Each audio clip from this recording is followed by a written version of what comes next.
Ndabaramukije mwese bakunzi ba Humure TV, nizere kuko muri amahoro mwese nimwiriwe, abandi ni mwaramutse. Biravana n'igihe utegereye ikiganiro, biravana naho uherereye. Ubu ngubu Humure TV twagize abakunzi kw'isi hose mu bice bitandukanye.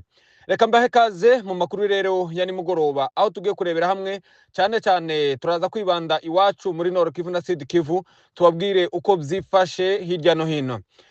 Uyu munsi ni posho n'ejo na gatanu abaturage bo mu Minembwe biriwe mu masengesho basengera igihugu, mu buryo abo twaganiriye batubwiye ko bamwe na bamwe ndetse bari banifungishije kugira ngo batakire Imana, barebe ukuntu Imana ishobora kuba yabakuraho iriya nkota Gisegeti ndetse na leta y'u Burundi yabashizeho. Bakomeza basenga binginga Imana ko Imana igomba gutanga amahoro, igaheza abakongomani bose amahoro, ikabakuraho iriya ntambara yabokamye, dore ko yasara mu Minembwe iratura iraramba. Andi makuru rero batubwiye uyu munsi, batubwiye kuko guhera ejo biriwe neza nta kibazo, isoko yararemye neza nta kibazo, bameze neza hariya mu Minembwe ni ubuhoro. Ikindi batubwiye kuko uyu munsi babyutse neza ndetse biriwe neza nta kibazo, akarere kose gatekanye hariya mu Minembwe. Ni nyuma yaho muri Ringare haritangira nibwo habaye imirwano. Uyu munsi ubaye ngira umunsi wa kane cyangwa utari wa gatanu bafite amahoro, nta sasu riri kuvuga hariya mu Minembwe. Ariko andi makuru dufite ni uko ingabo zakomeje kuzamuka kandi z'abarundi, nyuma yaho zimwe na zimwe zaguye hariya ku rugamba zagiye zimanuka, izindi zigenda zicika intege. Amakuru dufite ariko inama yabaye ejo bundi yabayemo abakuru ba FRDC ndetse habamo n'abarundi, yabereye hari Bujumbura, bavuga kuko bashaka kandi gukomeza kuranforsa hariya mu Minembwe muri rwa rwego rwo kugira ngo bakomeze barwane hariya mu Minembwe. Ariko Sibomana, dore ko uyu munsi ejo twada tubabwira amakuru kuko bari mu masengesho basengera igihugu. Urumva kuko ari amasengesho twe tuyafata nka protection, kubemera Imana hariya n'urukingo rukingira mu Minembwe ntabwo hazofatwa haranyerera. Andi makuru twababwiye ejo nuko hariya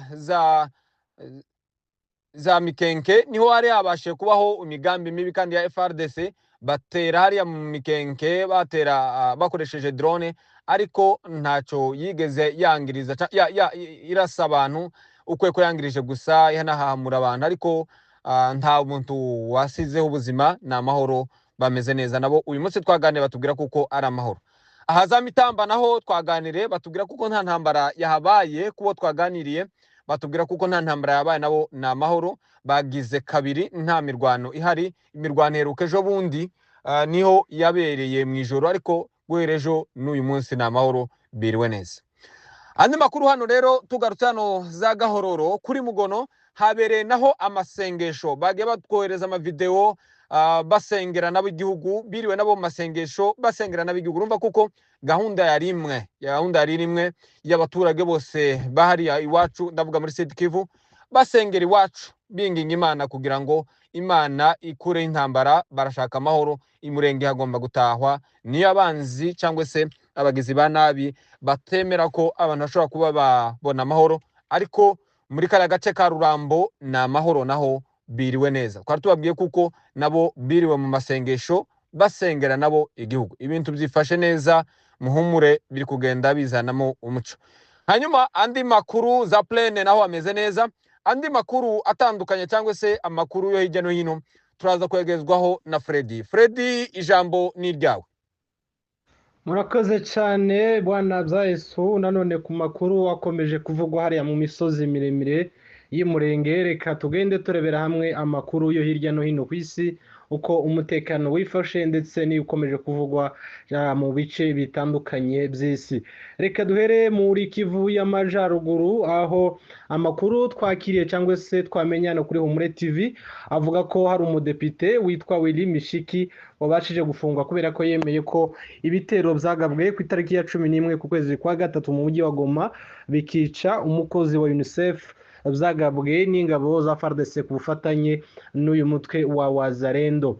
Amakuru twabashije kumenya nuko ihuriro ry'imitwe yitwaje intwaro ya Wazalendo ishigikiwe n'ubutegetsi bwa Repubulika ya Demokarasi ya Kongo ryirukanye Depite Willy Mishiki Buhini wari perezida w'inama y'inararibonye yaryo nyuma yo kwemeza ko iri shaka cyangwa se imitwe cyangwa se ko rishaka gufata umujyi wa Goma. Mu kiganiro na TV 5 Monde cyasohotse ku itariki ya 11 y'ukwezi kwa gatatu, Depite Mishiki uhagarariye teritwari ya Walikari mu nteko ishinga amategeko ya leta ya Repubulika ya Demokarasi ya Kongo yatangaje ko Wazalendo iri kwisuganyiriza muri pariki ya Virunga kugira ngo yisubize i Goma.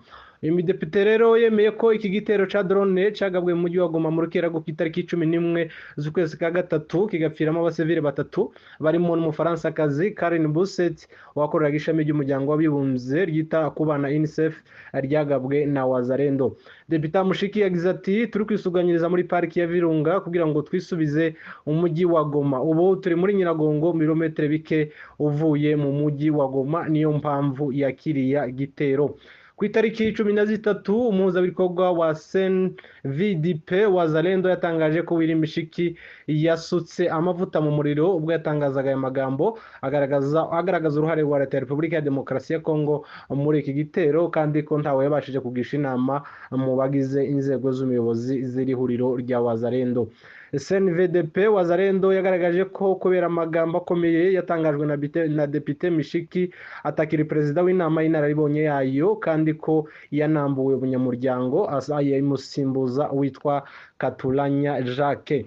Minisitiri w'ububanyi n'amahanga n'ubutwererane w'u Rwanda Ambasaderi Olivier Nduhungirehe yatangaje ko gukura perezida Depite Mishiki muri Wazalendo bidashobora gusiba amagambo yavuze, cyane ko aherekejwe n'ibimenyetso byinshi. Mu magambo ye yagize ati mushobora kwikiza umuyobozi w'amabandi wemereye mu ruhame icyaha cyakozwe n'amabandi, ariko ntimushobora gukuraho ibyo yemeye, cyane cyane mu gihe hafitiwe ibimenyetso byinshi kandi bifatika.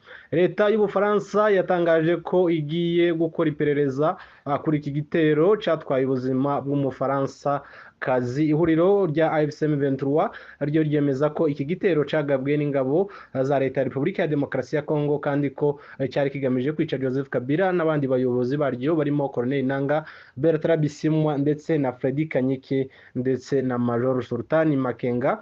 Gusa nanone byaje kuyoba cyangwa se tibyagera ku ntego yazo. Ibi kandi byashimagijwe cyangwa se byashimangiwe n'uwahoze ari cyangwa se senateri Moise Nyarugabo wahoze ari umudepite muri Repubulika ya Demokarasi ya Kongo, nawe wavuze ko ibi bitero byari bigamije kwica bano bayobozi ariko kandi bikaza guferinga. Ari nayo mpamvu leta ya Kongo cyangwa se FARDC itari kwemera ko ariyo yagabye bino bitero, iri kubyemera mu buryo bumwe cyangwa se ikabakana mu bundi buryo. Ntirerura neza ivugiye ko ariyo yabirece. Yavuze ko iyo biza kugera ku ntego yabyo aribwo bari kuzemera, ariko ko kubera ko babirashe ntibizagera ku ntego, abiri mu mpamvu rero yuko bari gukomeza kubisha kugira ngo nanone ntibamenyekane ko aribo bishe aba bantu batatu barimo uyu Mufaransa-kazi, kubera ko Ubufaransa busanzwe ari umufatanyabikorwa wa hafi bw'ubutegetsi bwa leta ya Kinshasa. Yakomeje agaruka no ku bindi bintu bitandukanye, turaza kubigaruka wenda mu yandi makuru, ariko muri kimwe yabashije gutangaza yavuze ko abaturage bari mu bice biri kugabwaho ibitero bihangane kubera ko AFC ifite uburyo iri gutegura ko abaturage bagomba gutabarwa. Ikindi abasaba kongera amasengesho ngo kubera ko ari byo bizabaremesha. Yagarutse ku bintu byinshi birimo ibitero byagiye bigabwa mu mujyi cyangwa se mu murwa wa Minembwe ndetse no mu bindi bice bitandukanye, aho yavuze ko Kisekedi ndetse na Ndashimiye bafite umugambi wo kumaraho abatutsi muri Repubulika ya Demokarasi ya Kongo, yewe ndetse n'ahandi hose habarirwa abatutsi. Bavuga ko ari cyo bashize imbere mu butegetsi bwabo, ndetse akaba ari nayo ntego yabo nyamukuru muri ubu butegetsi bwabo. Reka tuve muri Kivu y'Amajyaruguru dukubitire muri Lubumbashi, aho amakuru twabashije kwakira turuka mu mujyi wa Lubumbashi aravuga ko General Edi Kapende yaba yatawe muri yombi n'inzego z'umutekano za leta ya Repubulika Iharanira Demokarasi ya Kongo. Nubwo aya makuru akomeje kuvugwa mu bitangazamakuru no mu nzego zitandukanye z'umutekano, kugeza ubu ngubu nta tangazo rya leta cyangwa se igisirikare riratangaza ku mugaragaro impamvu nyamukuru y'ifata rye ndetse n'aho afungiye. General Kapende ni umwe mu basirikare bagize uruhare rukomeye mu mateka y'igisirikare cya Congo cyane cyane mu gihe cy'ubutegetsi bwa Perezida Laurent Désiré Kabila mu myaka y'igihumbi kimwe magana cyenda mirongo icyenda na gatandatu ndetse kugeza no mu myaka ya za mirongo icyenda n'umunani n'intangiriro ya bibiri, iyo ari umwe mu bantu ba hafi y'ubuyobozi bwa leta ya Repubulika ya Demokarasi ya Congo cyane cyane uyu Perezida Laurent Désiré Kabila, aho yakoraga nk'umujyanama we mu z'umutekano ndetse akamufasha no mu bikorwa bya gisirikare. Edi Kapende rero yamenyekanye cyane mu gisirikare cya Congo mu gihe cy'intambara ya mbere ndetse n'iya kabiri ya Congo, igihe ingabo za Congo cyangwa se ingabo zari ziyobowe na Laurent Désiré Kabila zarwanaga n'ubutegetsi bwa Mobutu Sese Seko Kogwendo wa Zabanga. Nyuma y'ifatwa rero ry'ubutegetsi muri 1997, Kapende yakomeje kugira uruhare rukomeye mu mutekano w'umukuru w'igihugu ndetse no mu miyoborere y'ingabo za Congo. Izina rye rero ryongeye kuvugwa cyane muri 2001 nyuma y'igikorwa cyo kwica Laurent Désiré Kabila ubwo yarasabwa akagwa mu biro bye i Kinshasa. Nyuma y'icyo gikorwa rero cyateje urujijo rukomeye mu gihugu. General Kapende rero yafashwe akekwaho kugira uruhare mu mugambi wo kwica Perezida Laurent Désiré Kabila, aza gukatirwa igihano cy'urupfu. Nyuma y'imyaka irenga 20 afunzwe mu mwaka wa 2021, Perezida Felix Tshisekedi cyangwa se Antoine Felix Tshisekedi yafashe icyemezo cyo guha imbabazi bamwe mu bafungiye kuri iyi dosiye cyangwa se muri dosiye y'icwa rya Kabila barimo General Kapende. Icyo cyemezo rero cyatumye arekurwa asubira mu buzima busanzwe ndetse anasubizwa mu gisirikare cya FARDC. Kugaruka rero kwa makuru yuko yaba yongeye gufatwa bitera impaka n'ibibazo byinshi mu nzego za politiki n'umutekano muri Congo, cyane cyane ko ari umwe mu basirikare bafite amateka akomeye muri iki gihugu cya Congo. Abasesenguzi rero mu za politiki bavuga ko niba aya makuru yemejwe ku mugaragaro bishobora kongera gukurura impaka z'amateka cyangwa se ku mateka y'urubanza rw'ica rwa Laurent Désiré Kabila, kimwe n'imiterere n'imiyoborere y'umutekano mu gisirikare cya leta ya Congo muri iki gihe. Kugeza ubu haracyategerejwe itangazo cyangwa se turacyategereje itangazo ryemewe ry'ubuyobozi bwa leta cyangwa se bw'igisirikare cya Congo risobanura neza ukuri kw'ifatwa rya General Kapende, impamvu yatawe muri yombi ndetse n'ico amategeko ateganya mu rubanza rwe niba koko ari mu maboko y'inzego z'umutekano. Ayo niyo makuru akomeje kuvuga muri biriya bice bya Lubumbashi, ariko biravugwa ko uyu musirikare yamaze koherezwa i Kinshasa cyangwa se mu murwa mukuru w'igihugu cya leta Repubulika ya Demokarasi ya Congo. Reka dukubitire mu makuru yo mu mahanga. Amakuru dufite nuko Israel ndetse na Amerika bashizeho amande cyangwa se agashimwe ku muntu wese akangana n'amadolari miliyoni 10 gafite agaciro k'amashiringi ya hano muri Kenya miliyari 1 billion 22. Ubwo ni miliyari 1.2 ku muntu wese uzatanga amakuru ayaho umuyobozi musha wa Iran Mojtaba Khamenei wasimbuye se Ayatollah Ali Khamenei yabaherereye nyuma yo gutsimbura ise nanone wari umaze kwicwa n'ibi bihugu byombi.